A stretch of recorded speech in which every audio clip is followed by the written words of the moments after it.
Hey guys, it's Naomi again here with another Mythbusters. So, I was on one of the Facebook groups that belong to for parents with children with disabilities, and the topic was IEP meetings and what you would do differently. And at some point, the topic came up about signing IEPs.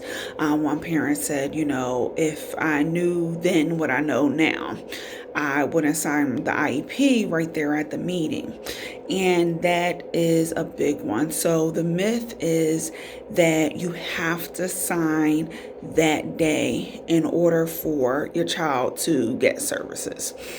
So this is what I will say.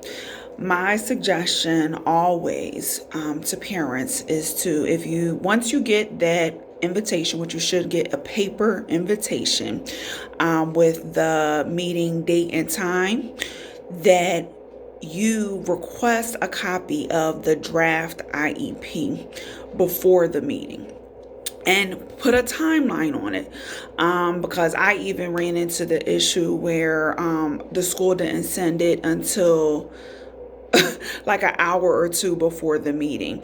So request it at least 48 hours in advance, but quite frankly, best practices says 10 days.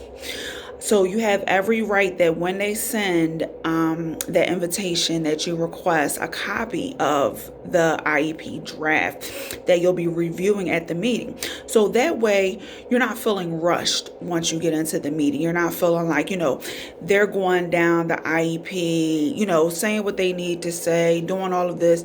You're trying to keep up and read as they're going along, but you're not retaining the information and you don't have the time and the ability to really ask questions based on the information that is in front of you versus going off of what they're telling you is in the IEP.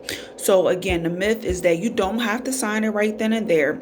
If by some chance you have an IEP meeting and you don't get the draft first for whatever reason, and you go into the meeting and you have questions but didn't get a chance to ask them, or you're not comfortable with the IEP, tell them that you're going to take it home, read it over. You might want to confer with an advocate or someone that you might know personally in the education system and get some advice, and then you'll return it.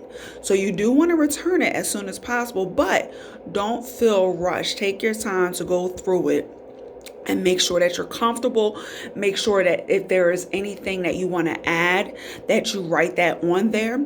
And my last piece of advice is that if there's any changes that you want made on the IEP, is to write it on there and then scan it and email it back to your whoever the person is that deals with your IEP. So in different districts, this person has a different title. So whoever it is that develops the IEP and all of that, you want to email them and say, hey, these are the changes that I want to make. These are the questions that I have.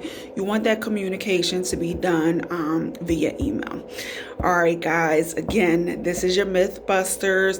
If you have any questions, definitely feel free to post, inbox, or email me. You can email me at naomi@advocacyunlimited.net.